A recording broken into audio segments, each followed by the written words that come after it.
Assalamu alaikum wa rahmatullahi wa barakatuh. Welcome back to the program. And of course, it is Tuesday Night Talk with your host, Lukman Skink. We continue with our theme of Youth Month. And my next guest, her name is Shania Maharaj, right? She's a final year law and accounting student at the University of Stellenbosch. And last year, she was the vice chairperson of the Palestine Solidarity Forum and is currently the incumbent chairperson. She's been involved in student activism during her time at Stellenbosch. She was involved in the anti-gender based violence movement in 2019, and she headed the women empowerment portfolio. She joins me now to talk about activism on the Stellenbosch campus, and of course the Palestinian issue, and how she feels it is one of the most urgent issues that must be approached with the same amount of outrage as other movements. So, Shania, I think I have a difficulty pronouncing your name. You're going to have to help me out there. Uh, a good evening and welcome. Hi, thanks so much, Lukman. No, you got the name perfect. All right, fantastic. All right, Shania, we want to talk to you about activism as a student on the Stellenbosch campus. Now, your university has come in for quite a bit of controversy in the last few weeks and months. What's it like? I just want to start there. I mean, what's the mood like on campus ever since that incident? So first, I think what's important to understand about Stellenbosch is that it feels Mm-hmm. like you're in a time warp. You feel like Right. you're in the 1950s, Mm-hmm. because it's very much a bubble of whiteness and privilege in a way that almost seems unrealistic. Mm-hmm. And so, as much as it has had transformative policies in place, as much as we do have more people of color on campus, um, it's really failed to culturally transform. And that's why, even though we have quotas in place, even though we have things like Black economic empowerment, especially for underprivileged students, um, things like urination on a desk can still happen. Things like Sure. exclusion through language and through cultural activities can still happen. Right. So, I mean, the institution um, is so much bigger than just the policies in place. I mean, it's the people and the culture that refuses to change, really. Mm. So you almost became an activist by default because of the environment that you found yourself in. People that are worried about social justice, they have no other choice. Almost forced to become an activist. Would you say that is a correct description? Yeah, so I think naturally being a young person in South Africa, you're already politically quite conscientized. But being Mm. in Stellenbosch, I think emphasizes or at least like makes your role so much more important as a person of color because it's Mm. incredibly difficult to navigate the space when no one makes place for you really. And so what you have to do is make space for yourself and make space for younger students. And so Mm-hmm. that's what I think not only motivated me to join organizational structures like the PSF and like the women empowerment and like critical engagement. But Mm-hmm. like you said, it's a matter of if I don't do this, then nothing is going to change. And Right. more importantly, the exclusionary kind of culture that exists is going to be maintained. Okay. Now let's talk about some of the causes that you picked up over the years during your time at Stellenbosch. One of them is obviously the anti-gender based violence, the anti-GBV movement in 2019. We saw that horrific event that took place. I mean, the lady from the UCT that was murdered at the post office at that year. It was just a horrible year for GBV, and we saw people march to Parliament and really give the President Ramaphosa an ultimatum. And we've seen a few developments that are encouraging in terms of trying to stem the scourge. Would you say that your activism in 2019 and those of other and thousands of other women helped to actually change the discourse in South Africa? In terms of government starting to finally start taking this very seriously. That's an interesting question because I think that at the time it's what we Hmm. thought. I mean, it was definitely the largest movement since Fees Must Fall, Roads Must Mm. Fall. And I Mm. think that being able to galvanize such a large crowd, being able to go to Parliament, be met by the president, really gave us hope that things would change. The Right. problem, again, is that all of it is still in the pipeline. I mean, if you look at what happened at Stellenbosch recently, a girl was raped on campus in the same week that these racist incidents have happened. Um, Hmm. And interestingly, it happened at a residence that had taken a pledge to commit to anti-gender based violence behaviors and attitudes in their residence. So, I mean, I think a lot of the outcome of 2019 was largely a cultural shift in the discourse Mm-hmm. that we're having around things like consent, women's rights, women's bodies. But I think that it often fails to translate down to the ground. Um, Mm, I don't think that the government nor have institutions done nearly enough. I mean, we're making right. incremental changes here and there. I mean, we're changing bathrooms, we're making provisions for pronouns. But I think if you had to take a survey of women and queer people, they'd tell you um, things are pretty much the same. Mm. How much do you think, we often hear the phrase toxic male masculinity or toxic masculinity being bandied about. How much of that do you think is responsible for South Africa's atrocious record when it comes to how men and women interact, particularly when it comes to the violence and the death and the abductions and so on?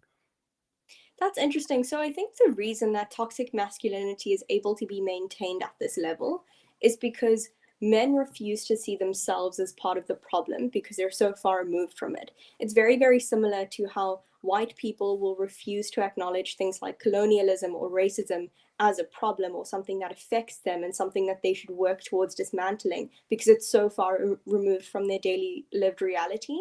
And Hmm. so I think that with toxic masculinity, it's even worse and it's compounded because it transcends just what you look like and what body parts you have. It goes into the actions and behaviors that are condoned um, from a school level up until like you're in the workspace. Okay, I see you also did racial and gender sensitivity workshops.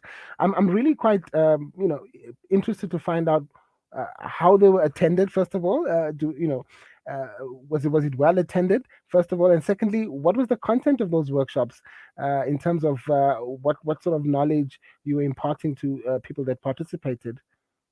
So interestingly, I think we'd assume, we're all university students, we're over the age Hmm. of 18, we have a baseline knowledge of the political history of South Africa and particularly its racial history.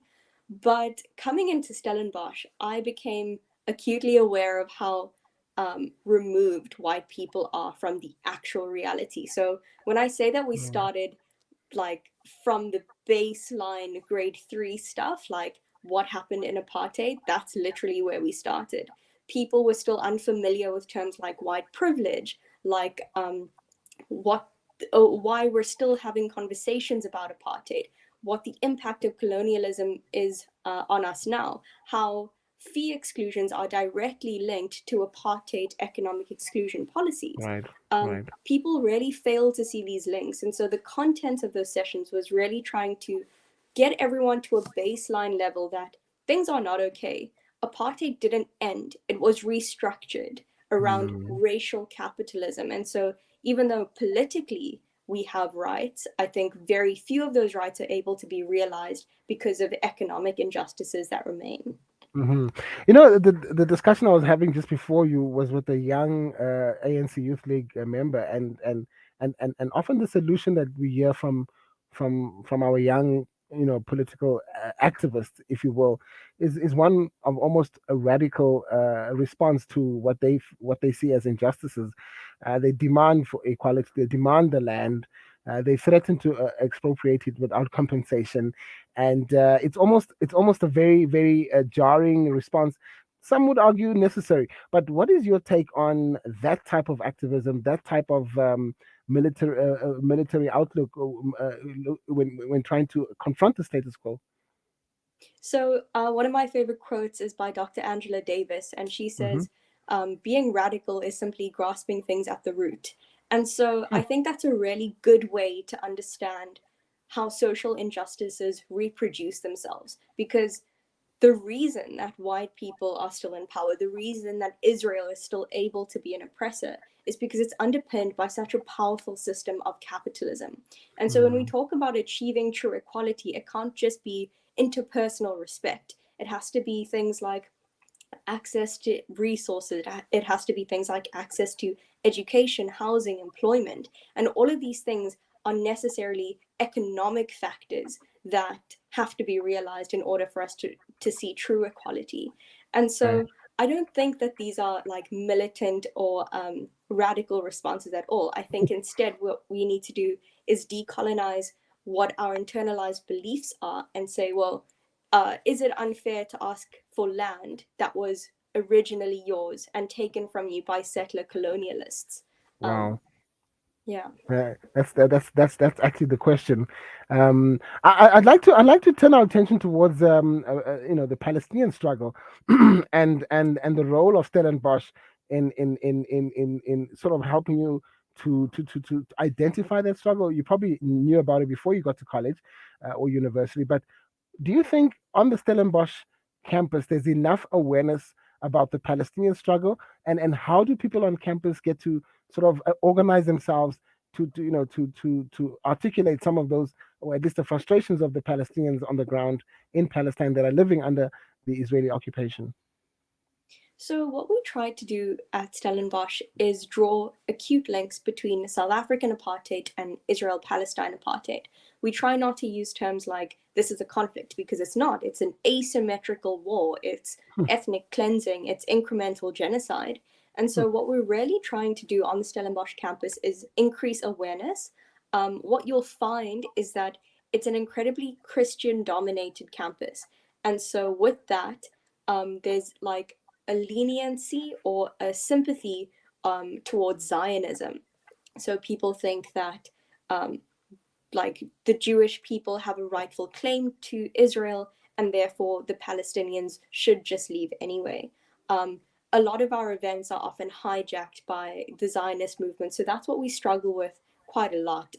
okay. We're not even on a high scale right now. We're literally at the baseline, just trying to conscientize people that there is an occupation happening, there is an apartheid happening, and we have to do something about that. Hmm.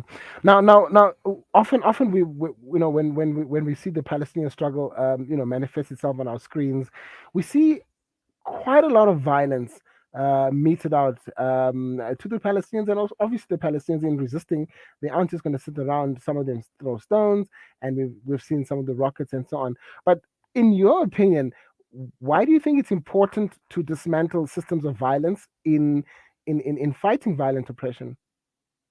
So I think that when we think about systems of violence, it's a Hmm. whole kind of multifaceted aspect, right? So we're not just talking about the rockets that are launched into Gaza on a cyclical basis pretty much every month around the same time. We're also Hmm. talking about media intimidation. Let's not forget how Shireen Abu Akleh just died at the hands of Israeli forces. We're also Right. talking about intimidation tactics that the IDF constantly use to demoralize and dehumanize Palestinians moving to and from Israel and the occupied Palestinian territories. We're talking about how like the living situation in Gaza right now is absolutely horrific for women. I mean, 60% of women have faced or will face gender based violence in their life. 51% of people are living in abject poverty. I can't even imagine how traumatic it must be for children to understand their way of life. So when thinking about systems of violence, it's not just gun on gun action. It's a psychological tool that the Israeli system uses to let Palestinians know that this is the end, that the project of Mm. ethnic cleansing is in fact going on and it will in fact eliminate them. Fantastic. Thank you so much for your time. We've just got a comment from brother Afzal Nur Muhammad. He commented on our Facebook page. He says, "One Palestine, one nation." Um, thank you so much, Shania. Or did you say Yeah, Shania? I cool. have a problem with this. Shania, thank you so much for your time. I really think we are encouraged by the fact that young people like yourselves who have very busy university lives are also taking time to show your activism for the Palestinians, and it is also one of the most important and urgent struggles in our day to day. Definitely. Thanks so much. It was a great pleasure. Shania, thank you very much. Shania Maharaj, she is the vice chairperson of the Palestinian Solidarity Forum at the University of Stellenbosch. Very interesting discussion there. And of course, it is Youth Month, and we want to get as many young people to participate in the program in the month of June as possible. It's 6 minutes to 8. We'll be back to continue with the rest of the show.